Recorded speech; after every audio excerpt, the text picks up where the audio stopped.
श्रीचैतन्यमनोभीष्टं स्थापितं येन भूतले स्वयं रूप कदा मह्यं ददाति स्वपदन्तिकम्। वन्देऽहं श्रीगुरो श्रीयुतपदकमलं श्रीगुरून् वैष्णवांश्च श्रीरूपं साग्रजातं सहगण रघुनाथान्वितं तं सजीवम् साद्वैतं सावधूतं परिजनसहितं कृष्णचैतन्यदेवं राधा कृष्णपादान् सहगण ललिता श्रीविशाखान्वितांश्च नमः ॐ विष्णुपादाय कृष्णपृष्ठाय भूतले श्रीमते भक्ति वेदांत स्वामिनीति नामिने नामस्ते सारस्वती देवे गौरवाणी प्रचारिणी निर्विशेष शून्यवादी पाश्चात्य देशतारिणी नमः ॐ विष्णुपादाय कृष्णपृष्ठाय भूतले श्रीमते भक्ति सिद्धांत सारस्वती नामिनी श्रीवार्षभानवी देवी दयिताय कृपाब्धये कृष्ण संबंध विज्ञान दायिने प्रभवे नमः माधुर्योज्वल प्रेमाढ्य श्री रूपानुगा श्री भक्तिदा श्री गौर करुणा शक्ति विग्रहाय नमोस्तुते नमस्ते गौरवाणी श्री मूर्तये दीन तारिणी रूपानुगा विरुद्धाप सिद्धांत ध्वांत हारिणी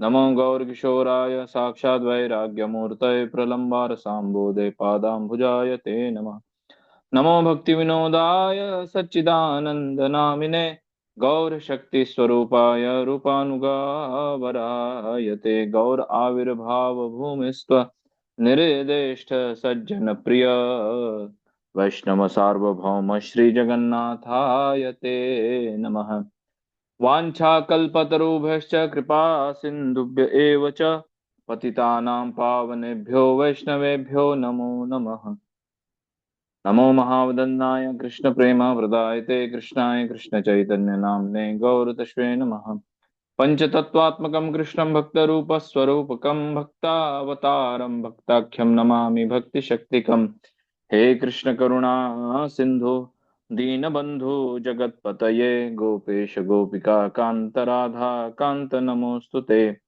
जयतां सुरतोपङ्गोर्मो मन्दमतेर्गतिमत्सर्वस्वपदाम्भोजो राधा मदन मोहनो दिव्यदृन्दारण्यः कल्पद्रुमाद श्रीमद्रत्नागर सिंहासनस्थो श्री श्री राधा श्रीलगोविन्द देवो पृष्ठालिभिः सेव्यमानो स्मरामि श्रीमान् रासरसारम्भी वञ्चिवटतटस्थितः कर्षणवेणु स्वनिर्गोपी गोपीनाथ श्रियस्तु नः तप्तकाञ्चन गौराङ्गी राधे वृन्दावनेश्वरी वृषभानुसुते देवी प्रणमामि हरिप्रिये जय श्री कृष्ण चैतन्य प्रभु नित्यानंद श्री अद्वैत गदाधर शिवासादि गौर भक्त वृंद हरे कृष्ण कृष्ण कृष्ण हरे हरे हरे राम राम राम हरे हरे मूकं करोति वाचालं पंगुं लंघयते गिरिं यत्कृपातमहं वन्दे श्रीगुरुदीनतारिणीं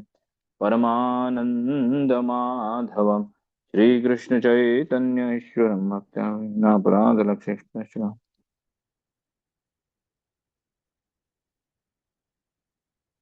हरे कृष्णा। आप सभी भक्तों का माताओं का स्वागत है इस सायंकालीन सत्र में। और आज का ये आईडीसी का हमारा अंतिम सत्र है। तो हम लोग क्विकली समराइज कर लेंगे कि कल हमने क्या क्या पढ़ा था। तो आप में से एक एक भक्त जो कल हैंड रेस किए थे, जिन्होंने कल बताया था वो नहीं बताएंगे, आज नए भक्त बताएंगे कि हमने कल क्या क्या पढ़ा था और अलग अलग पॉइंट बताएंगे। ठीक है, तो आप सभी लोग हैंड रेस करके। वरुण सोनी प्रभु कल बताए थे ना आप? यस प्रभु जी। Yes yes. थोड़ा नए नए लोगों को भी मतलब बताना चाहिए, इसीलिए, बाकी और यस कोई उसका प्रभु। उद्देश्य नहीं। बताइए, नहीं तो फिर मैं नाम लेके पूछूंगा।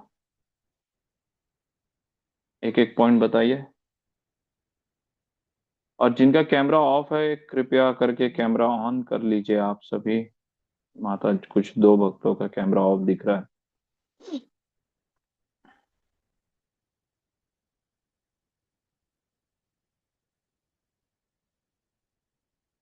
बताइए मंजू माता जी, बताइए। हरे कृष्णा प्रभु जी। हरे कृष्णा माता जी, बोलिए। कल आपने पढ़ाया था कि आप दीक्षा की प्रतिज्ञा बताई थी, जिसमें 4 नियम बताए थे आपने। आ, दया, तप और पवित्रता, सत्य, ये बताए थे धर्म के चार स्तंभ। और हाँ। बताए थे कि मांसाहार करने से आपका दया खत्म हो जाती है, और अवैध संग से आपका तप या तपस्या खत्म हो जाती है, नष्ट हो जाती है। किसी भी प्रकार का नशा करने से हमारी पवित्रता या शौचम जो भी है ये नष्ट होता है। और जुआ वगैरह खेलने से सत्यता जीवन से नष्ट हो जाती है। जी प्रभु। कौन सा श्लोक है भागवतम का, याद है माता जी? बताए थे उसमें, लिखे हैं उसको? नहीं, श्लोक तो नहीं लिखा मैंने। नहीं लिखा ना, भागवतम का श्लोक है ये। चलिए जी। ठीक है, ठीक है, ठीक है। थैंक यू माता जी। हरे कृष्ण प्रभु। नीलम, नीलम, हरे कृष्णा। नीलम माता जी बताइए। हरे कृष्ण प्रभु जी। हरे प्रभु जी, कृष्णा। पद आश्रय बताया था आपने, और चार नियम का पालन, और इस्कॉन हाँ। के चार नियम का पालन हमें करना चाहिए। और जी हाँ। बताया था आपने। हम्म। प्रमाण और गुरु गुरु चयन का बताया था, हमें प्रमाणिक गुरु से ही दीक्षा लेनी चाहिए। किसी के कहने से नहीं कि कैसे किसी ने कह दिया हमने कर ले लिया। और हमें जो है आपने बताया था कि तीन व्यक्ति की ही मतलब बातें सुननी चाहिए, गुरु, साधु और शास्त्री की ही बातों पर हमें यकीन करना चाहिए, उन्हीं की बात को हमें ग्रहण करना चाहिए। और आपने पंचतंत्र मंत्र किए, नमाओ नमाओ विष्णु पदाय कृष्ण कृष्णाय भूतले श्रीमती भक्ति वेदांते स्वामी इति नामिने नमस्ते सरस्वती देवी गौरवाणी प्रचारिणे निर्विशेष शून्यवादी पाश्चात्य। जय श्री कृष्ण चैतन्य प्रभु नित्यानंद श्री अद्वैत गदाधर शिवासादि गौर भक्तवृंद। हरे कृष्ण कृष्ण कृष्ण हरे हरे, हरे राम राम राम हरे। श्रील प्रभुपाद की जय। हरे कृष्ण। ठीक है, थैंक यू। थैंक यू माता जी। हेमंत प्रभु बताइए। हरे कृष्ण प्रभु, दंडवत प्रणाम। हरे हरे कृष्णा, कृष्ण दंडवत प्रभु, प्रभु। दंडवत प्रणाम प्रभु। हम कल हम दंडवत, दंडवत लोग प्रभु। क्लास पे जो हमारी चर्चा हुई थी जी, तो गुरुपाद आश्रय के बारे में चर्चा हुई प्रभु। और प्रमाणिक गुरु की विशेषता जिस होती है कि कैसे गुरु से हमको, कैसे व्यक्ति को हमको गुरु बनाना चाहिए। तो बोलने का वेग, जो मन का वेग, जीवा का वेग, उदर का वेग, ज्ञानेंद्रियों का वेग, क्रोध का वेग, ऐसा इस पे चर्चा हुई थी प्रभु जी कल। और वेदों में जो पारंगत हो वैसे व्यक्ति को अपना गुरु बनाना चाहिए। परम सत्य में दृढ़ता से मतलब गुरु से परंपरा से आते हो वैसे उस व्यक्ति को अपना गुरु बनाना चाहिए हमें। और गुरु हमें हमारे पाप कर्मों से मुक्त कराते हैं। और दीक्षा के संबंध में चार जो नियम बताए गए हैं प्रभु जी, उस पर कल अपनी चर्चा हुई थी। 16 माला का जाप करना है, मांसाहार नहीं करना है, अवैध संग नहीं करना है, और द्वित क्रीड़ा ये सब नहीं करना है। इस पे कल चर्चा हुई प्रभु जी। हरे कृष्ण प्रभु जी। हरे कृष्णा। थैंक यू हेमंत अवस्थी प्रभु जी। प्रभु जी ने बड़ा अच्छा बताया कि गुरु की जो क्वालिटीज के बारे में बताया, कि हमने वो वाचो वेगम वाला भी श्लोक हमने कोट किया था उसमें। तो बेसिकली कल जी जी। हमने क्या क्या डिस्कस किया था? हमने गुरु पादाश्रय के बारे में डिस्कस किया था। गुरु पादाश्रय में भी हमने डिस्कस किया था कि किस प्रकार से हम श्रीला प्रभुपाद का आश्रय ग्रहण करते हैं, फिर दीक्षा गुरु और शिक्षा गुरु का उसके बाद आश्रय ग्रहण करते हैं। फिर उसके बाद गुरु का चयन हम कैसे करते हैं, प्रामाणिक गुरु की योग्यताएं क्या क्या होती हैं। इस विषय पर हमने चर्चा किया था डिटेल में। हम उसको देखे थे। और उसके बाद हमने देखा था कि और प्रतिज्ञा गुरु का चयन हम कैसे कर सकते हैं। श्रवण करने से, उनसे मिलने से, इस प्रकार से सीनियर भक्तों से हमको पूछना चाहिए। फिर दीक्षा की प्रतिज्ञा है, उसमें चार नियम, 16 माला जप। और ये सब हमने डिस्कस किया था। तो आज का जो आखिरी यूनिट है, तीसरा और चौथा, ये यहाँ पर हम गुरु के साथ संबंध के अंतर्गत कार्य करना, कि किस प्रकार हम गुरु पूजा करते हैं, गुरु सेवा और गुरु का संग हम कैसे कर सकते हैं। ये इसके बारे में ये डिस्कस करेंगे। और उसके बाद हम डिस्कस करेंगे कि अध्याय जो यूनिट 4 है, आखिरी जो इकाई है, उसके बारे में हम डिस्कस करेंगे कि उसमें हम गुरु को अपने कैसे प्रस्तुत करना है, श्रीला प्रभुपाद को कैसे प्रस्तुत करना है, वर्तमान आचार्यों को, कौन को गुरुओं के कैसे प्रस्तुत करना है, और अन्य गुरुओं के साथ जो हम जिससे दीक्षा लिए हैं वो तो ठीक है, हम उनको गुरु मानते हैं, तो दूसरे गुरुओं के साथ हमारा संबंध, हम उसको कैसे हम सहयोग पूर्ण उसमें उनसे संबंध बना के, और कैसे हम अपना भी आध्यात्मिक विकास कर सकते हैं और सोसाइटी में भी हम कुछ योगदान दे सकते हैं, है ना। तो ये दो चीजें हम लोग, दो आज यूनिट आज इसको हम कवर करेंगे। तो आज गुरु पूजा के बारे में आज हम डिस्कस करेंगे कि गुरु पूजा हम लोगों को क्यों करनी चाहिए और किसकी गुरु पूजा हम करते हैं एग्जैक्टली। तो जैसे हमने पहले ही दिन डिस्कस किया था कि साक्षात हरित्वेन समस्त शास्त्रेर उक्तस्तथा भावत्य एव सद्भि, हाँ, किंतु प्रभोर्य प्रिय एव तस्य वंदे गुरु श्री चरणारविंदम। बोलते हैं आध्यात्मिक गुरु को भगवान के समान उनको आदर देना चाहिए, है ना। यहाँ पर ये भी यहाँ पर बताया गया है कि, और उसके बाद बोलते हैं चैतन्य चरितमृत में वर्णन आता है कि आराधना नाम सर्वेशा विष्णुर आराधनान परम तस्मात् परतरम देवी तदीय नाम समर्चनम। ये कौन कहता है? ये शिव जी दुर्गा जी से कहते हैं कि प्रिय देवी, जबकि वेदों में देवताओं की पूजा बताई गई है परंतु विष्णु की आराधना सर्वोत्तम है ना। और तब भी उपरोक्त विष्णु आराधना में वास्तव में उनके अनुयायियों की, वैष्णव की सेवा विष्णु आराधना से भी उत्तम है ना। ये चैतन्य चरितमृत के, मतलब ये श्लोक जो लिया गया है वो आदि पुराण से लिया गया है, मध्य लीला में इसका वर्णन आता है। हाँ, और उसमें आदि पुराण में भी ये भी वर्णन आता है, ये में भक्त जना पार्थ ना में भक्तांशते जना मद भक्तानाम च ये भक्त्या स्ते में भक्त तमामता। भगवान कृष्ण अर्जुन से कहते हैं, क्या कहते हैं? कि जो मेरे भक्त हैं वो वास्तव में मेरे भक्त नहीं है। कौन बोलता है? भगवान कृष्ण अर्जुन से बोलते हैं कि जो मेरे भक्त हैं वो वास्तव में मेरे भक्त नहीं है। तो फिर कौन है भक्त? परंतु जो मेरे सेवक के भक्त हैं, हाँ, वास्तव में वे मेरे भक्त हैं। तो भगवान का सेवक कौन है? गुरु हो गए, प्रामाणिक गुरु। गुरु के ऊपर हमारे जो संस्थापक आचार्य हैं श्रीला प्रभुपाद, वो हो गए उनके गुरु, तो वो हमारे परम गुरु हो गए। श्रीला प्रभुपाद के गुरु श्रीला भक्ति सिद्धांत सरस्वती ठाकुर, उनके गुरु गौर किशोर दास बाबा जी महाराज, फिर उनके गुरु भक्ति श्रीला भक्ति विनोद ठाकुर, श्रीला भक्ति विनोद ठाकुर जी के गुरु श्रीला जगन्नाथ दास बाबा जी महाराज, फिर षडगो स्वामी गण आ गए।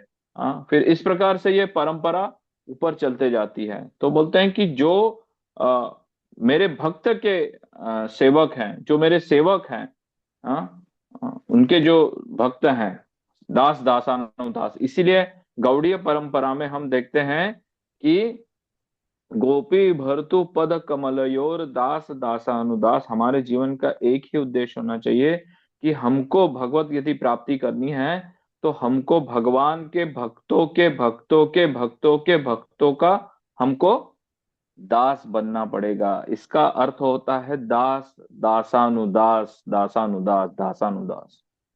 हम्म? तो यही हमको है, इसीलिए हमको आ, तो ये वास्तविक शिक्षा है, ये कोई ऐसा अतिशयोक्ति नहीं है कि क्यों हमको श्रीला प्रभुपाद की हम रोज गुरु पूजा क्यों करते हैं। ये शास्त्र प्रमाण करता है, आदि पुराण से चैतन्य चरितमृत में वर्णन है ये। हाँ, तो बोलते हैं कि ये गुरु पूजा जो है ये कोई अतिशयोक्ति नहीं है, ये वास्तविक शिक्षा है। हम प्रतिदिन क्या गाते हैं?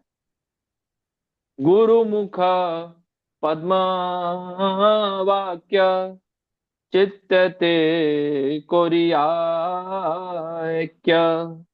आरना करी हो मने आशा आरना करी मने आशा गुरु मुख पद्म वाक्य, गुरु महाराज के मुख कमल से निकला हुआ एक एक वाक्य, हाँ?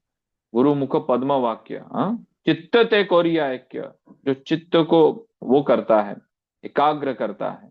आर ना करी हम, केवल मेरे को अपने गुरु महाराज के मुख कमल से निकले हुए शब्द ही हम मेरे को सुनने हैं और उसी को अपने जीवन में अंगीकार करना है, और मेरी कोई इस जीवन में अभिलाषा नहीं है। एक प्रामाणिक भक्त का एक प्रामाणिक गुरु के प्रति ये लगाव होना चाहिए। तो हमको भी वो मूड हमको डेवलप करना चाहिए।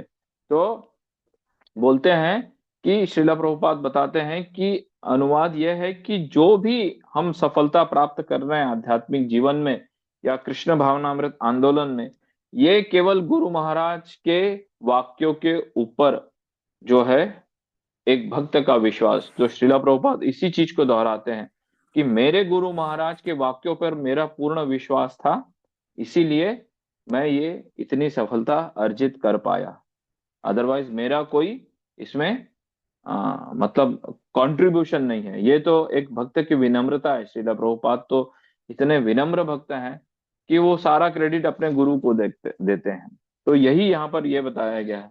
तो इसलिए हमको जो गुरु पूजा हम जब गाते हैं तो हम श्रीला प्रभुपाद की ही गुरु पूजा करते हैं।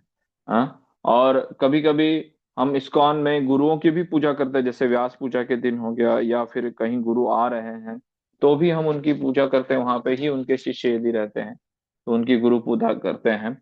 तो कम से कम मतलब जो नए भक्त रहते हैं उनको श्रीला प्रभुपाद का प्रणाम मंत्र आना चाहिए। हाँ, तो उनका सम्मान करने के लिए हमको हमेशा श्रीला प्रभुपाद का प्रणाम मंत्र उनको प्रणाम करना चाहिए। इसलिए कई गुरु आप देखिएगा हार वगैरह जब पहनते हैं तो वो ये शिक्षा देते हैं, कि मतलब डायरेक्ट हम यदि हार कहीं ऑफर वगैरह नहीं किए हैं या कुछ बाजार से बड़ी अच्छी माला वगैरह खरीद करके हम गुरु को जब अर्पण करना चाहते हैं तो गुरु क्या बोलते हैं कि सबसे पहले श्रीला प्रभुपाद को ऑफर करो, या उनके फोटो के सामने या फिर उनका अल्टर यदि रखा होगा तो वहां पर ऑफर करवाते हैं और उस प्रसाद को फिर वो ग्रहण करते हैं। तो ये आचार्य, वर्तमान आचार्य हमको स्वयं अपने इससे दिखाते हैं, आचरण से सिखाते हैं कि हमको एक संस्थापक आचार्य का किस प्रकार सम्मान हमको करना चाहिए, है ना। हाँ, तो और ये भी बताते हैं कि यदि हम जैसे आरती वारती करते हैं कोई पुजारी, तो आप देखेंगे कि आरती के प्लेट के वहां पर या फिर एक गुरु का अपना छोटा सा एक अल्टर रहता है, इतना छोटा सा, ताकि हम जो भी भगवान को जो अर्पण कर रहे हैं या भोग लगाते हैं या आरती करते हैं या कुछ भी हम करते हैं, भगवान की जब सेवा करते हैं तो गुरु को अ, अर्पण करके उनको बोलते हैं कि गुरु महाराज मेरे में कोई योग्यता नहीं है। इसके पीछे का जो मनोभाव रहता है कि गुरु महाराज मेरे में योग्यता नहीं है, आप ही इस आरती को लीजिए। और एक्चुअली हम कर रहे हैं पर हम उनके ऑन बिहाफ ऑफ कर रहे हैं, उनको सबसे पहले अर्पण करके, ताकि वही हमको सिखाएं कि हमको परम गुरु की, गुरु परंपरा की और षडगोस्वामी गण की, पंचतत्व की, गौर निताई की, श्री श्री राधा कृष्ण की, श्री श्री जगन्नाथ बलदेव सुभद्रा सुदर्शन चक्र की हमको किस प्रकार हम सेवा कर सकते हैं। हाँ, हमारे हम सेवा करते करते हमारे से बहुत सारी त्रुटियां हो जाती हैं, पर अब जब हम गुरु के माध्यम से, परंपरा के माध्यम से जब ऑफर करते हैं तो भगवान इसको स्वीकार करते हैं, है ना। तो ये एक इसका मूड होना चाहिए, ये हमको सीखना चाहिए मतलब। और कोई भी इसमें आप इस्कॉन में आप देखेंगे तो हिज डिवाइन ग्रेस जो है वो केवल श्रीला प्रभुपाद के नाम के आगे ही जोड़ा जाता है, बाकी और किसी को ये उपाधि नहीं दी गई है ना। तो ये हिज डिवाइन ग्रेस केवल श्रीला प्रभुपाद के नाम के आगे ही जोड़ते हैं। तो ये भी हमको ध्यान रखना चाहिए। और जब हम वर्तमान में व्यास पूजा वगैरह जब हम करते हैं तो शिक्षा और दीक्षा गुरु की जो व्यास पूजा होती है, तो जो स्वीकार करते हैं गुरु, जैसे लास्ट टाइम भी हमने डिस्कस किया था, कल ही डिस्कस किया था कि जो गुरु रहता है वो जो भी ग्रहण करता है उसको फिर से भगवान की सेवा में लगा देता है। वो स्वयं अपने लिए उस चीज को नहीं रखता। तो अल्टीमेटली जो व्यास पूजा होती है वो क्या होता है कि गुरु के माध्यम से परंपरा को ट्रांसफर होता है और परंपरा के माध्यम से कृष्ण तक जाता है ये। तो व्यास देव जो है वो गुरु के प्रतिनिधित्व हैं, इसीलिए उसको व्यास पूजा जो है अ, हम इतने भव्यता से करते हैं। और उस व्यास पूजा से भी भव्य हम करते हैं श्रीला प्रभुपाद की व्यास पूजा, जो जन्माष्टमी के दूसरे दिन रहती है। हम उसको नंदोत्सव के रूप में उसको हम सेलिब्रेट करते हैं ना सब लोग। तो श्रीला प्रभुपाद की व्यास पूजा को हम करते हैं, बहुत बड़ा केक, हाँ, फेस्टिवल्स बहुत सारे, 56 भोग से भी ज्यादा, 108 भोग, उससे भी ज्यादा श्रीला प्रभुपाद को ऑफर किए जाते हैं। हाँ, तो इसका मतलब है कि इसको हमको देखना चाहिए कि हम अपने गुरु की भी व्यास पूजा को अच्छे से करते हैं सभी शिष्य मिलके। और शिला प्रभुपाद की व्यास पूजा को सारे शिष्य, मतलब जितने भी इस्कॉन के शिष्य हैं, सब एकत्रित होके, जो शिष्य नहीं भी है वो भी शिला प्रभुपाद की व्यास पूजा में आता है और उसको मतलब वो कर सकते हैं। तो यहाँ पर यही बताया गया है कि श्रीला प्रभुपाद की व्यास पूजा और तिरोभाव जो तिथि है, जो कार्तिक में already almost generally Srila Prabhupada की तिरोभाव तिथि आती, जब उन्होंने इस शरीर को छोड़ा था। हाँ, तो इसलिए हमको बोलते हैं कि श्रीला प्रभुपाद इस चीज को बताएं कि जो है गुरु की छवि का हमको आदर करना चाहिए। ऐसा नहीं कि अरे ठीक है वो गुरु तो है नहीं अब, तो उनकी छवि का क्या, कहीं जहां तहां फेंक दिया या किसी कूड़े कचरे में डाल दिया, ऐसा नहीं है। श्रीला प्रभुपाद की छवि का आदर करना चाहिए, जो हमारे स्वयं के गुरु महाराज हैं या अन्य भी जो गुरु हैं उनकी छवि का हमको आदर करना चाहिए। ऐसा नहीं जहां भी चाहे उसको फेंक दिए या कहीं भी रख दिए उसको। हाँ, अम, और उस आध्यात्मिक गुरु का जब आविर्भाव होता है, जब उनका बर्थडे, जैसे आज के लैंग्वेज में बोलते हैं, तो तिथि के अनुसार जो है वो व्यास पूजा मनाई जाती है। तो उस हिसाब वो भी एक हमको देखना है। तो अ, एक बोलते हैं कि जो व्यास पूजा का अर्थ होता है, तो वो, चूंकि जैसे मैंने बताया था कि श्री जो गुरुदेव हैं वो व्यास देव के प्रतिनिधि हैं, कोई साधारण मनुष्य नहीं है। हाँ, तो वो क्या करते हैं कि बिना जोड़े घटाए, मतलब ऐसा नहीं है कि अरे ये चीज मेरे को अच्छी नहीं लग रही तो इसको काट दूं, ये चीज मेरे को अच्छी लग रही है तो मैं उसको जोड़ देता हूँ, ऐसा नहीं है। बिना काटे छाटे जो है गुरु, वो है व्यास देव के क्या करता है, उनको जो इंस्ट्रक्शंस जो हैं उसको वो सभी को प्रदान करते हैं। तो ये भी एक बहुत है ना। तो जैसे एक उदाहरण दिया जाता है, जब ब्रिटिश शासन काल था तो वायसराय की एक पदवी रहती थी। तो वायसराय की पदवी रहती थी, तो उसमें क्या होता था कि राजा की तरफ से वायसराय हर चीज को स्वीकार करता था, परंतु उसकी खुद की कोई संपत्ति नहीं रहती थी। ऐसा नहीं कि उसमें से ले लेगा, वो सब कुछ राजा का ही रहता था। हाँ, और वो सब खजाने में चला जाता। तो इसी प्रकार व्यास पूजा में जो भी हम कुछ अर्पित करते हैं या जो सम्मान हमको देते हैं, और गुरु को भावनाएं जो हम अपनी अर्पित करते हैं गुरु को, अपना जो गुरु को ग्लोरीफाई करते, ग्लोरिफिकेशन करते हैं, तो वो सब मतलब परंपरा के माध्यम से भगवान कृष्ण तक ही जाता है ना। और मतलब सम्मान क्या है, नीचे से ऊपर की तरफ ट्रांसफर होता है, बढ़ता है ना। वो गुरु अपने पास ही नहीं रखता है, गुरु ये नहीं सोचता कि मेरी ही इन लोग ये कर रहे हैं। वो बोलता है कि मुझे श्रीला प्रभुपाद ने इतना योग्य बनाया, कृष्ण ने, राधा रानी ने इतना योग्य बनाया, हाँ, कि मैं आज भक्ति कर पा रहा हूँ। तो ये एक गुरु का विनम्रता का लक्षण है ये। तो यही व्यास पूजा कहलाती है। तो हमको भी इसी प्रकार जो आध्यात्मिक जो हमारे गुरु होते हैं, हमको वो सम्मान उनको इसी प्रकार हमको वापस लौटाना चाहिए, है ना। तो गुरु सेवा, अब गुरु सेवा क्या होती है कि तो मान लीजिए किसी वस्तु को जब हम खरीदते हैं तो उसका कुछ मूल्य चुकाना पड़ता है। ऐसा नहीं कि हम फ्री ऑफ कॉस्ट ले लिए, बिना उसका मूल्य चुकाए चले गए। तो अ, अब ये भी हमको ध्यान रखना चाहिए कि जो आध्यात्मिक गुरु हमको जो शिक्षा दे रहे हैं, उसका मूल्य हम इस जन्म में तो क्या, किसी भी जन्म में नहीं चुका सकते। तो अब क्या करेंगे, तो क्या हम ऐसे ही चले जाएं? नहीं, हमको क्या करना है कि यह संभव नहीं है। तो इसलिए हमको क्या करना है, हमको सेवा करना है। इस जीवन में हम सेवा से कुछ तक हद तक हम उनको वो कर सकते हैं। तो हम आध्यात्मिक गुरु को हम क्या देख सकते हैं, उनको किस चीज की आवश्यकता है, कुछ भी चीज की आवश्यकता नहीं है उनको, पर सेवा के माध्यम से उनको प्रसन्न किया जा सकता है ना। तो गुरु सेवा और परंपरा में आके हमको अ, सेवा, तो बोले कि कैसे सेवा कर सकते हैं। तो बोले शिष्य का जो दायित्व है वो है आज्ञा का पालन करना।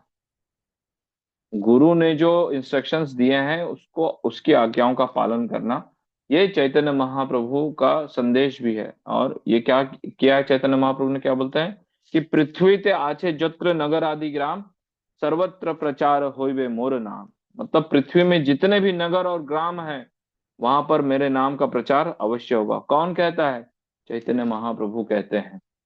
तो उन्होंने बोला है कि आप प्रचार करो इसका। तो प्रत्येक शिष्य का ये धर्म है कि वो प्रामाणिक आध्यात्मिक गुरु और चैतन्य महाप्रभु के संदेश को संपूर्ण विश्व में फैलाए, है ना। तो हम गुरु की सेवा फिर हम कैसे कर सकते हैं, तो बोलते हैं कि तद विद्धि प्रणिपातेन परिप्रश्नेन सेवया उपध्यक्षन्ते ते ज्ञानम ज्ञानिनः तत्वदर्शिनः। तो बोलते हैं कि प्रणिपात होके आध्यात्मिक गुरु से तत्व ज्ञान जानने का हमको प्रयास करना चाहिए। मैं कौन हूँ, मेरा इस संसार से क्या संबंध है, मुझे दुख नहीं चाहिए फिर भी मुझे दुख क्यों मिल रहा है। मैं सबके साथ अच्छा रहता हूँ फिर भी मेरे साथ बुरा क्यों होता है। ये सब अथा तो ब्रह्म जिज्ञासा, मतलब मैं दुख नहीं पाना चाहता हूँ फिर भी मुझे दुख में ढकेले जाता है।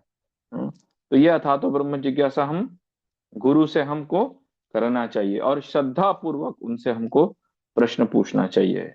और उनकी सेवा करना चाहिए।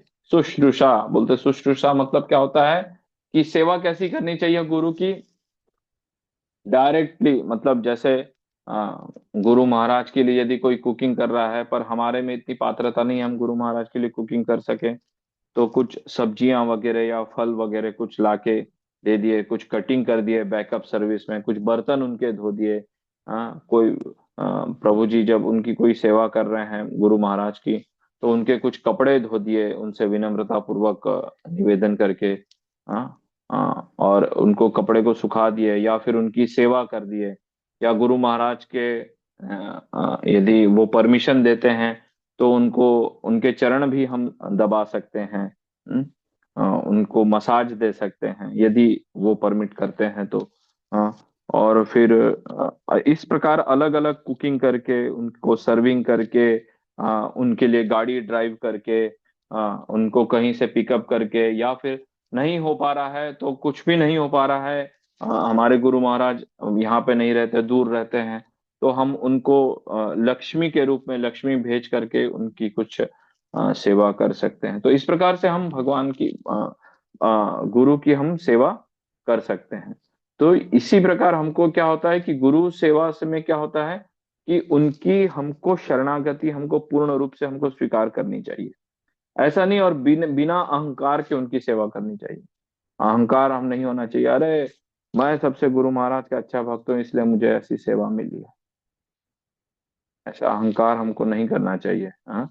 तो यही आध्यात्मिक विकास का रहस्य है। तो जो गुरु महाराज का जो झूठन रहता है वो भी उसको हमको पाना चाहिए। बोलते हैं कि ना कि गुरु महाराज के चरण कमलों का जल और उनकी धूली, उनकी पद धूली, उनके जो अभिषेक करते हैं उनके चरण कमलों का उसका जल, और वो जो प्रसाद जो वो पाने के बाद कुछ उच्छिष्ट छोड़ते हैं, तो उसको यदि हम ग्रहण करते हैं ना, तो ये आध्यात्मिक क्षेत्र में उन्नति करने के लिए सबसे बड़े ये तीन बल है। उनके चरण कमलों का जल, उनके चरण कमलों की धूली, और वो जो प्रसाद पाते हैं, तो उसमें कुछ अवशेष यदि हमको उनके सीनियर भक्तों की कृपा से यदि कुछ मिल गया, तो यह हमारे लिए बहुत बड़ा बल है आध्यात्मिक क्षेत्र में उन्नति करने के लिए। तो यदि हम गुरु की शरणागति हम यदि ग्रहण नहीं करेंगे तो हम आध्यात्मिक क्षेत्र में विकास नहीं कर सकते, हमारा प्रोग्रेस नहीं होगा। हाँ, एक जगह हम ठहर जाएंगे। हाँ। तो बोलते हैं कि तो इसीलिए हमको तो आध्यात्मिक जीवन का आरंभ होता है शरणागति से।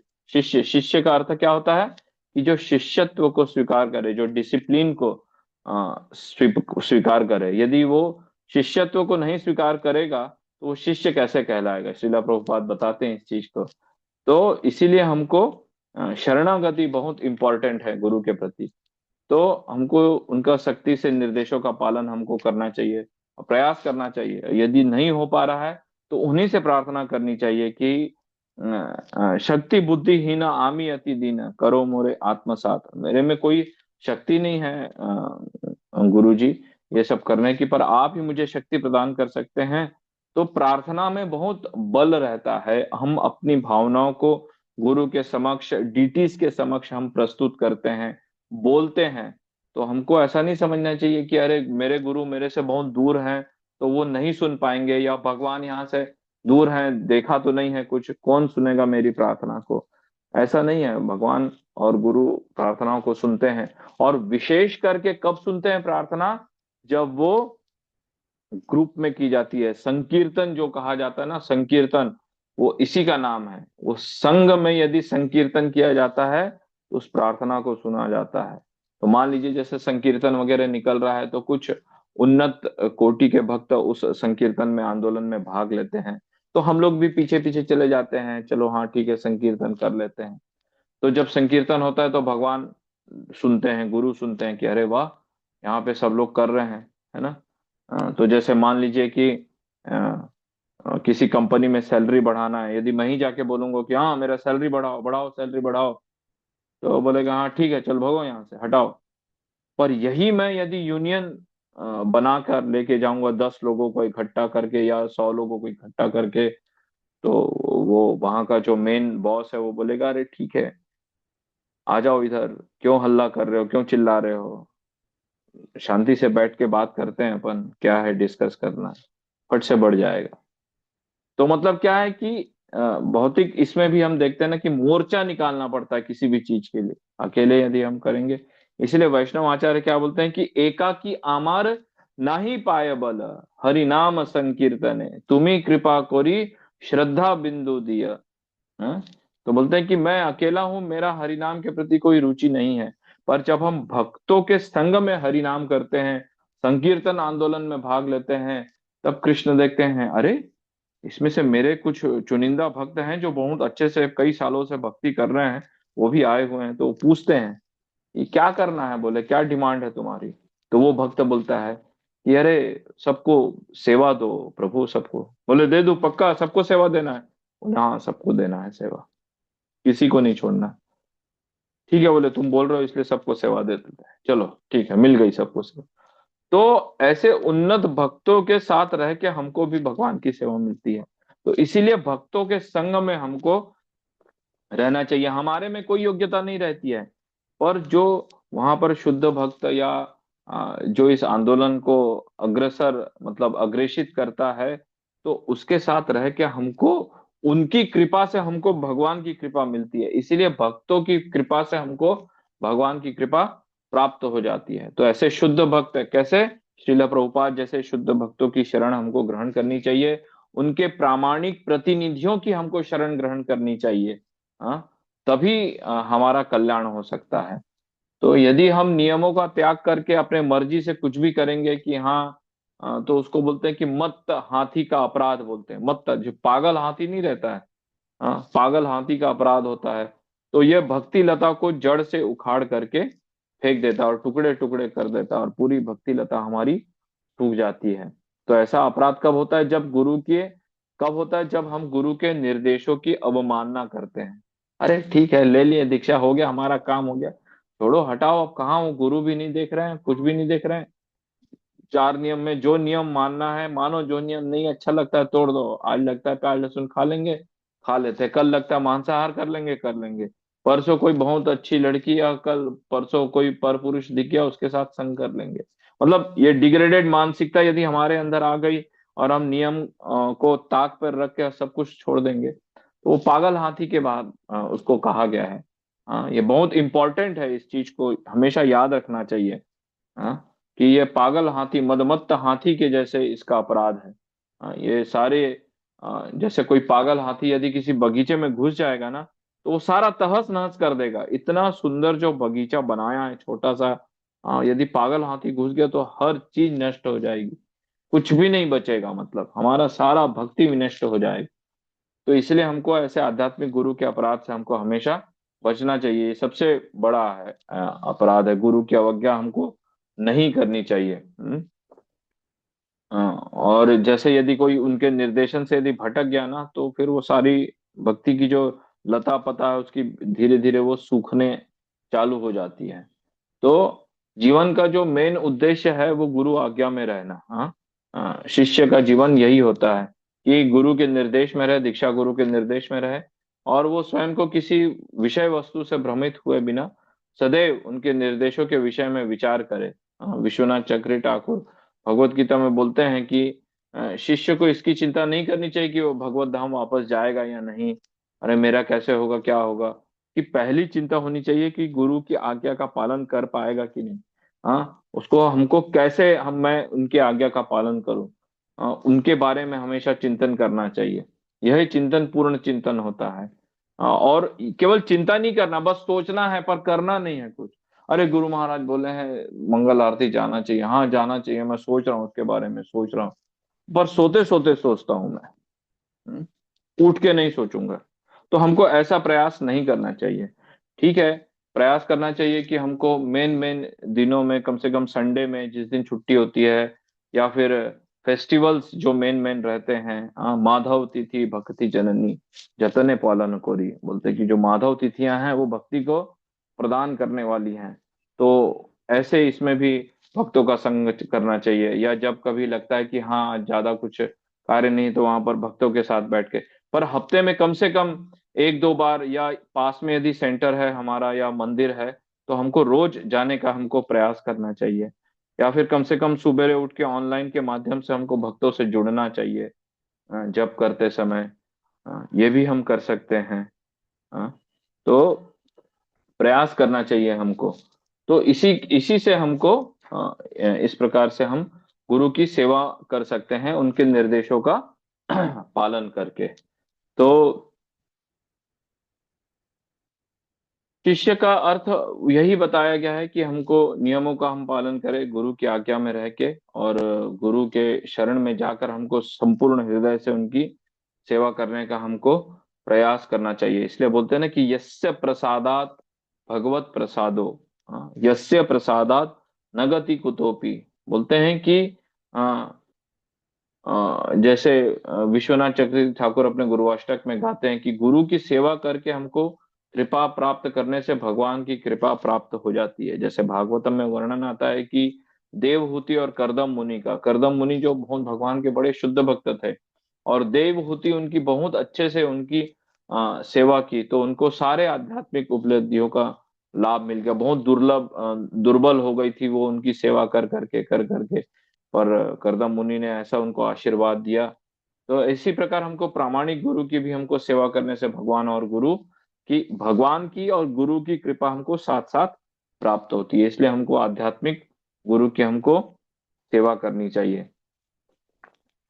हाँ, तो यदि कोई शिष्य अपने आध्यात्मिक गुरु के मिशन के प्रति गंभीर है, जैसे चैतन्य महाप्रभु के मिशन के प्रति, श्रीला प्रभुपाद के मिशन के प्रति कोई आध्यात्मिक व्यक्ति यदि गंभीर है कि हाँ उनके मिशन को हमको, तो ऐसे उनके माध्यम से हमको, उन भक्तों के माध्यम से उनका संग करके हमको भगवान का संग हमको करना चाहिए। यही भगवान का दर्शन प्राप्त करने का एकमात्र तरीका है। इंद्रिय तृप्ति करते हुए भगवान को वृंदावन की किसी झाड़ी में दर्शन प्राप्त करने के प्रयास करने के बजाय यदि कोई आध्यात्मिक गुरु के वाणी के अनुसरण के सिद्धांत पर डटे रहे, इस प्रकार वह किसी भी कठिनाई के बिना भगवान का दर्शन कर सकता है। इसीलिए हमको प्रामाणिक प्रतिनिधियों के संग में हमको रहना चाहिए कि जहाँ गुरु की सेवा में लगे हुए हैं। हाँ, तो श्रीला प्रभुपाद बताते हैं कि किस प्रकार से हम संग कर सकते हैं। तो संग कैसे कर सकते हैं कि आप मेरे मिशन में मेरी सहायता कीजिए। किसके मिशन में? श्रीला प्रभुपाद का मिशन। श्रीला प्रभुपाद का क्या घर का कोई मिशन है? नहीं, उनका मिशन वही है जो चैतन्य महाप्रभु ने दिया है। क्या? पृथ्वी ते आचे जत्र नगर आदि ग्राम सर्वत्र प्रचार होइबे मोर नाम। हमको कुछ नहीं करना है। हमको जो भगवत गीता में भगवान कृष्ण ने बताया है, श्रीला प्रभुपाद ने जो तात्पर्य में बताया है, उसी को एज इट इज दूसरों को प्रस्तुत कर देना है। ज्यादा कुछ नहीं बोलना है, या बुक डिस्ट्रीब्यूशन कर देना है। हमको बोलने भी नहीं आता है तो बुक डिस्ट्रीब्यूशन करना है चाहिए। तो बोले अरे बहुत सारी गीता है, क्या करना है। हाँ, ये सब अभी भगवत गीता पढ़ने का क्या कोई वो है क्या। अरे ठीक है, ये सब मेरे को पुस्तक पुस्तक नहीं, अभी टाइम नहीं है मेरे पास। ठीक है, जब टाइम मिलेगा तब ले लेना, रख तो लो आप इसको। तो ऐसा ऐसा प्रचार करना है, समारोह उधर बुक्स दे देना है, प्रसाद देना है ना। तो फिर हम उनके शिला प्रभुपाद के आंदोलन में हम उनकी सहायता कर सकते हैं, है ना। तो शिला प्रभुपाद हमेशा बोलते थे कि जिस प्रकार उनके गुरु महाराज उनके साथ हमेशा रहते थे, तो वो भी अपने शिष्यों के साथ हमेशा रहते हैं, बशर्ते कि वह भक्ति भाव से मेरी सेवा करे और मतलब ये है उनके और उनके निर्देशों का पालन करे। तो शिला प्रभुपाद हमेशा, कई भक्तों का ऐसा अनुभव आया है, कई भक्तों के ऐसे अनुभव हैं कि जिनको शिला प्रभुपाद स्वप्न में आके दर्शन देते हैं, शिला प्रभुपाद उनको गाइड करते हैं। हाँ। तो ये सब चीजों को हमको ध्यान रखना चाहिए कि यदि हम आध्यात्मिक क्षेत्र में उन्नति करेंगे ना, तो बहुत सारा हमको रियलाइजेशन हमको प्राप्त होगा। ठीक है। और उसके बाद अब आता है कि हमको गुरु का संग हमको हम कैसे कर सकते हैं। गुरु का संग जो है वो दो प्रकार से होता है। एक वाणी का संग, मतलब जो है गुरु महाराज जो बोल रहे हैं, या लेक्चर आता है ना। ऐसे यूट्यूब पे आप कई गुरुओं के लेक्चर देते हैं, या श्रीमद् भागवतम का मॉर्निंग में लेक्चर आता है, या फेस्टिवल्स के लेक्चर आते हैं, या आजकल ऑनलाइन माध्यम हो गया है, तो गुरु महाराज कहीं भी रहते तो वहां से हमको लेक्चर रोज सुबेरे का मिल जाता है ना। या फिर थोड़ी देर में मिले या बाद में, या ऑनलाइन भी हम जुड़ सकते हैं। हाँ, तो ये हो गया वाणी संघ, मतलब उपदेश के माध्यम से हम एक संघ कर सकते हैं। दूसरा संघ होता है वपु संघ, मतलब भौतिक शरीर से, मतलब गुरु महाराज के पास गए, उनका संग किए, वो जहाँ ट्रेवल कर रहे हैं उनके साथ ट्रेवल कर रहे हैं हम। गुरु महाराज यदि बोले कि हम यदि कुछ धन संपदा हमारे पास ज्यादा है, तो उनका टिकट निकाल दिए, उनके लिए गाड़ी का अरेंजमेंट कर दिए, थोड़ी ये व्यवस्था कर दिए। या वो जा रहे हैं कहीं रास्ते में, थोड़ा सा लंबा ट्रेवल है, नारियल पानी पिला दिए, कुछ फ्रूट्स ला दिए उनके लिए, या कुछ वो सेवा करने बोलते हैं तो वो कर दिए। इस प्रकार से हम उनकी वपु संग, मतलब भौतिक रूप से भी हम उनकी शरीर में भी हम उनकी उनका संग कर सकते हैं, उनकी सेवा कर सकते हैं, है ना। तो अलग अलग बोलते हैं। तो इसीलिए चैतन्य चरितामृत में वर्णन आता है कि साधु संग सर्व शास्त्र कहे, लव मात्र साधु संग सर्व सिद्धि हो। बोलते कि सभी शास्त्रों का कहना है, क्या कहना है, कि एक क्षण लव मात्र साधु संग, मतलब एक क्षण के लिए भी हमको यदि साधु संग मिलता है, तो उससे भी हमको संपूर्ण सिद्धि प्राप्त हो जाती है। तो ये इतना वो है। तो इसीलिए हमको ये दो संग हमको हमेशा करने चाहिए। तो सबसे इसमें उन्नत संग कौन सा है, तो उन्नत संग है इसमें सबसे वाणी का संग, कि वाणी के माध्यम से गुरु और श्रीला प्रभुपाद हमारे जीवन में सदैव उपस्थित रहते हैं। आज जो कि जबकि श्रीला प्रभुपाद इस धराधाम पर नहीं है, फिर भी हम उनका संग करते हैं। कैसे करते हैं, वाणी के माध्यम से, उनकी पुस्तकों के माध्यम से। श्रीला प्रभुपाद बोलते हैं कि मैं शरीर बस मेरा छूट रहा है, मैं कहीं नहीं जा रहा हूं, मैं पुस्तकों के माध्यम से सदैव आपके समक्ष उपस्थित रहूंगा। तो आप कभी कभी देखिए, कभी कभी क्या होता है, भक्ति करते करते क्या होता है कि कैसे हमारे पूर्व के अनर्थ ऐसे रहते हैं कि हमको कहीं कुछ ऐसे प्रॉब्लम आ जाती है। तो जब हम श्रीला प्रभुपाद की पुस्तकों को जब हम पढ़ते हैं, तो अ, मतलब ये आप कोइंसिडेंस कहिए या डिवाइन अरेंजमेंट कहिए, कि हम जो पेज पढ़ना चालू करते हैं श्रीला प्रभुपाद की पुस्तकों का, श्रीला प्रभुपाद के तात्पर्य में उसी प्रॉब्लम का सोल्यूशन लिखा रहता है। जैसे कई भक्तों के साथ होता है कि कुछ मानसिक क्लेश हो रहा है, या कुछ आध्यात्मिक क्षेत्र में उन्नति नहीं हो पा रही है, तो कुछ तो भी हम श्रीला प्रभुपाद का जब पुस्तक पढ़ते हैं, तो आप कहीं से भी श्रीला प्रभुपाद की पुस्तक को पढ़िए, आपको हमेशा उसमें से अमृत ही मिलेगा। और ऐसा मिलेगा कि जो हम उसको अपने जीवन में धारण कर सकते हैं। वो हमेशा हमको क्या करता है, मोटिवेट करता है भक्ति करने के लिए। तो ऐसी पुस्तक हमको न कभी मिलेगी, न कभी मिली है। हाँ, न भूतो न भविष्यति। न्यूज़पेपर हम पढ़ते हैं दूसरे, आज का न्यूज़पेपर हम कल नहीं पढ़ेंगे, या सुबेरे का न्यूज़पेपर हम दोपहर को नहीं पढ़ते हैं, रात को भी नहीं पढ़ते हम, एक ही बार बस पढ़ते हैं न्यूज़पेपर। पर श्रील प्रभुपाद की जो पुस्तकें हैं, भगवत गीता है, श्रीमद् भागवतम है, बार बार पढ़ेंगे अलग अलग रस मिलता है। आज हमने 2 महीने में भगवत गीता खत्म कर दी, फिर हम 2 महीने के बाद भगवत गीता पढ़ेंगे तो फिर हमको कुछ नहीं लगेगी। श्रीमद् भागवतम का एक श्लोक पढ़ेंगे आज, दूसरा, और फिर 10 दिन के बाद उसी श्लोक को हम फिर से पढ़ेंगे तो कुछ और नई चीज मिलेगी। है वही चीजें, पर हमको हमेशा नया नया नया नया मिलता है। तो यही आध्यात्मिकता का उनकी श्रेष्ठता है। तो इसीलिए गुरु की उपस्थिति में हमको उनके साथ उपयुक्त व्यवहार करना चाहिए, कि जो दीक्षा गुरु जब या फिर गुरु आते हैं, तो हमको ये सदाचार का नियम है, ये भी एक इम्पोर्टेंट है। ये हरि भक्ति विलास में वर्णन आता है कि गुरु को देखते ही हमको दंडवत प्रणाम करना चाहिए। गुरु के आने पर उनकी ओर मुख करना चाहिए, ऐसा नहीं कि मुंह फिरा लिया हाँ करके, ऐसा नहीं। हाँ, हाँ। और उनके जाने पर उनके पीछे थोड़ा सा, थोड़ी दूर जाना चाहिए। हाँ, गुरु का संग जो है बिना अनुमति के हमको नहीं छोड़ना चाहिए, उनकी आज्ञा लेके जाना चाहिए। और दूसरा चीज ये भी आपका हमेशा ध्यान रखिए कि मतलब ये मैं अपना पर्सनल एक्सपीरियंस शेयर कर रहा हूँ, इससे हमको वरिष्ठ भक्तों ने भी बताया था, मैं उन्हीं से सीखा था।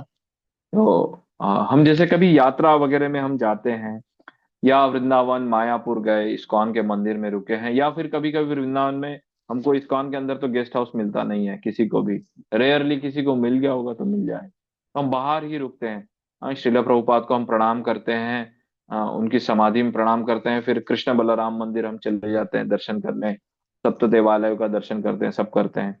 तो सबसे पहले याद रखना चाहिए हमको कि जब भी हम परिक्रमा करने जाते हैं या किसी तीर्थ स्थान में जाते हैं, तो हमको सबसे पहले श्रीला प्रभुपाद का को प्रणाम करना चाहिए। और जब भी हम निकलते हैं वहां से, निकलने के पहले तो हमको ऐसा हमारा सेटिंग, हम अपना इसको उस दिनचर्या को उस दिन ऐसे करें कि कम से कम हम श्रीला प्रभुपाद को प्रणाम करते हुए उनको अपने मन में मतलब हम अनुमति ले कि श्रीला प्रभुपाद, एक तो अ, धाम में जाते समय हम श्रीला प्रभुपाद की अनुमति ले कि श्रीला प्रभुपाद, मैं मतलब इस धाम में यात्रा करने आया हूँ, मेरे में कोई योग्यता नहीं है, पर मैं भक्तों के साथ आया हूँ, आप मुझ पर कृपा कीजिए, मेरी दृष्टि ऐसी हो, मेरे मनसा वाचा कर्मणा मैं हमेशा भक्ति में ही लगा रहूं इस धाम में, और कुछ ऐसे निंदनीय या अपराध मेरे से ना हो। हाँ, और श्रीला प्रभुपाद से आज्ञा लेके फिर हमको धाम यात्रा शुरू करनी चाहिए। और जब यात्रा जब हो जाती है तो श्रील प्रभुपाद को धन्यवाद देना चाहिए कि आपकी कृपा से ही ये सब संभव हो पाया है, और उनसे आज्ञा लेके फिर घर की ओर प्रस्थान करना चाहिए, फिर उस धाम को वो करके निकलना चाहिए। तो ये प्रैक्टिकल एक एक जस्ट वो आया इसमें, इसलिए मैंने बताया। तो इस प्रकार भी हम उनका संग, मतलब यहाँ पर बोलते हैं ना कि गुरु का संग हमको बिना अनुमति के नहीं छोड़ना चाहिए। तो हम हमेशा गुरु हमारे साथ भौतिक शरीर में नहीं रहते हैं, तो हम गुरु को भी उसी इसमें प्रणाम करें, और शिला प्रभुपाद को भी हम प्रणाम करें। और ये हमारा मूड रहना चाहिए यात्रा करते समय या कहीं भी हम धाम में जाएं तो। और हमको उनका नाम असावधानी से नहीं पुकारना चाहिए, उनको हमेशा आदर पूर्वक, है ना, हिज होलीनेस, परम पूज्य, जो भी गुरु के नाम है, तो वो हमको लेना चाहिए। अ, और उनके वाणी की, उनकी क्रियाकलाप की, उनकी नकल हमको नहीं उतारना चाहिए। गुरु की वाणी का हमको आदर करना चाहिए। और ये बहुत सारा इसमें लिखा हुआ है, आप इसको पढ़िएगा इसको। हरि भक्ति विलास में ये वर्णन आता है, गुरु की वपु सेवा। वपु सेवा मतलब शुश्रूषया, गुरु शुश्रूषया, ये देखिए भागवतम में वर्णन आता है। इसी की मैं बात कर रहा था कि हमको व्यक्ति को व्यक्तिगत रूप से उनकी शारीरिक, उनको सुख प्रदान करने के लिए उनकी सेवा करनी चाहिए।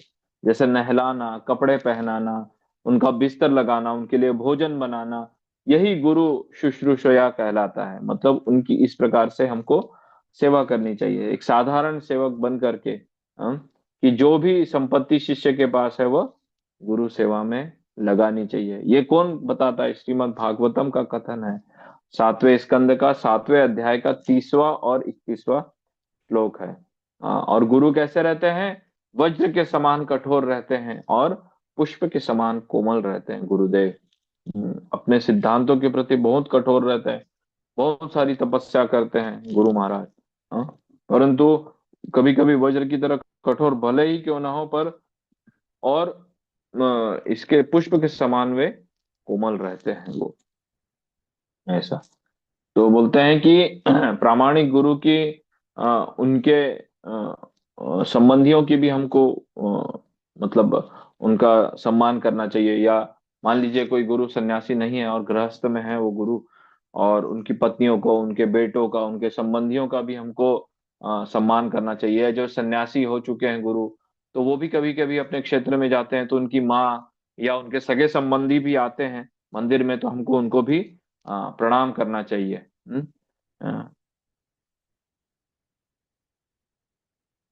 तो और गुरु जो गुरु हैं हमारे, तो उनके गुरु भाइयों का भी हमको आदर करना चाहिए। तो टेक्निकली एक्चुअली क्या होता है कि जब हम गुरु बनाते हैं तो वो हमारे पिता तुल्य हो जाते हैं।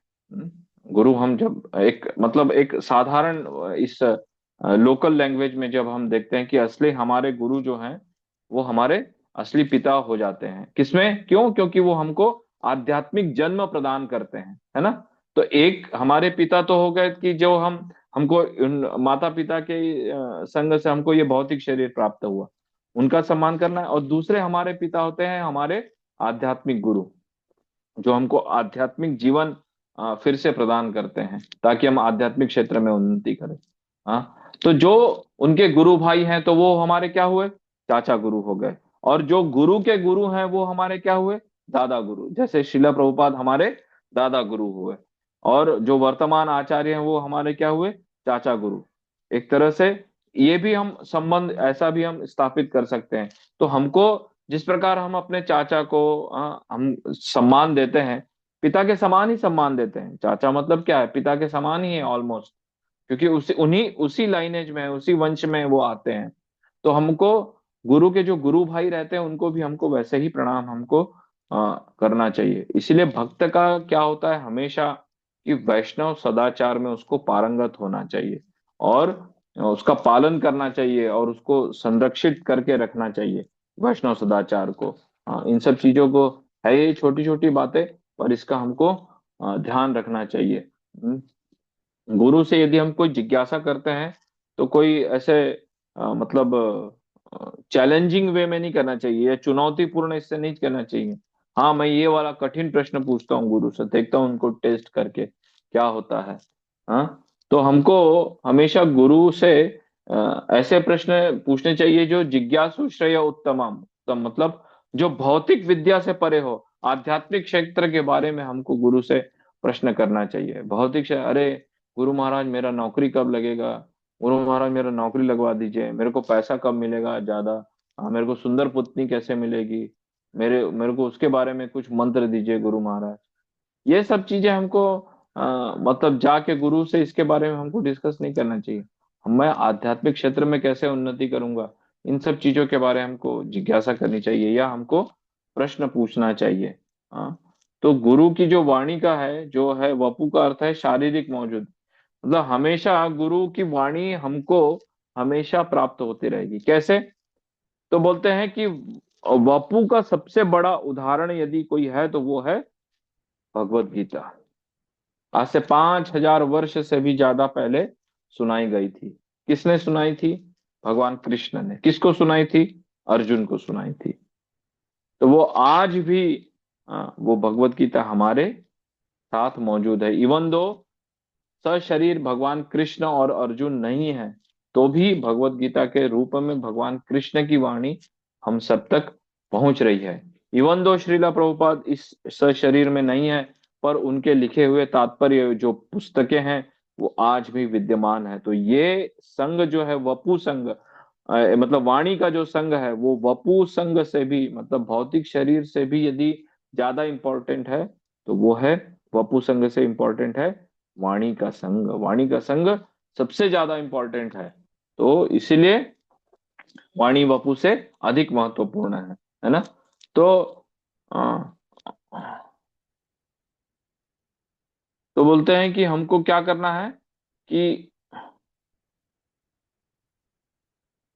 हमको हमेशा गुरु का संग करना चाहता है। तो जैसे हम यदि कभी कभी उनके श्रील प्रभुपाद के शिष्य लिखते हैं कि मैं आपसे बड़ा सेपरेशन फील करता हूँ गुरु महाराज, तो ये अच्छी बात है। गुरु से सेपरेशन होना भी एक मतलब एक दिव्य आनंद उसमें हमको आता है। तो वो भी अच्छा रहता है।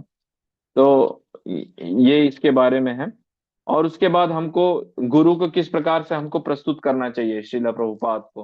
हाँ, तो हमको एक तो पहले हमने देखा था कि नए भक्तों को हमको प्रभुपाद आश्रय में देना चाहिए, श्रीला प्रभुपाद का आश्रय ग्रहण करें। और देखिए श्रीला प्रभुपाद का नाम उसमें जैसे आप मंदिर में जाते हैं तो आप उसमें लिखा रहता है, या प्रभुपाद का जब अल्टर रहता है तो वहां पे संस्थापक आचार्य हिज डिवाइन ग्रेस श्री भक्ति वेदांत स्वामी श्रीला प्रभुपाद, ये सब ऐसा लिखा रहता है। तो ये लिखा होना चाहिए ये। और श्रीला प्रभुपाद कहते हैं कि भक्ति वेदांत बुक ट्रस्ट की इसके ऊपर भी ये सब लिखा होना चाहिए। हाँ। और तो बोलते हैं कि हरि भक्ति विलास में कहा जाता है कि जो अपने गुरु को हमको मतलब अपने जो इष्ट देव हैं, जो डायरेक्ट हमारे गुरु हैं, श्रीला प्रभुपाद को तो हर जगह ये करना चाहिए, एम्फेसाइज करना चाहिए, हर जगह फैलाना चाहिए कि हाँ ये श्रीला प्रभुपाद की लीगेसी को आगे बढ़ाना है इस प्रकार। पर जो हमारे स्वयं के गुरु हैं उनको हमको छुपाना चाहिए, अपने इष्ट देव को हमको छुपा के करना चाहिए, अपना मंत्र हमको छुपाना चाहिए। हाँ। और अपनी जप माला भी हमको रखनी चाहिए अच्छे से। हाँ। तो ये हरि भक्ति विलास में बोलते हैं कि गोपयेत देवम इतम गोपयेत गुरुम आत्मनः गोपयेत च निजाम मंत्रम गोपये निज मालिकम। हम्म। तो बोलते हैं कि श्रीला प्रभुपाद मतलब जीबीसी ने इसमें एक ऐसा लॉ दिया है कि यदि हमको कुछ पोस्टर वगैरह छपवाना है या कुछ टी शर्ट में कुछ छपवाना है तो श्रीला प्रभुपाद के पोस्टरों का हम ये सब उपयोग कर सकते हैं।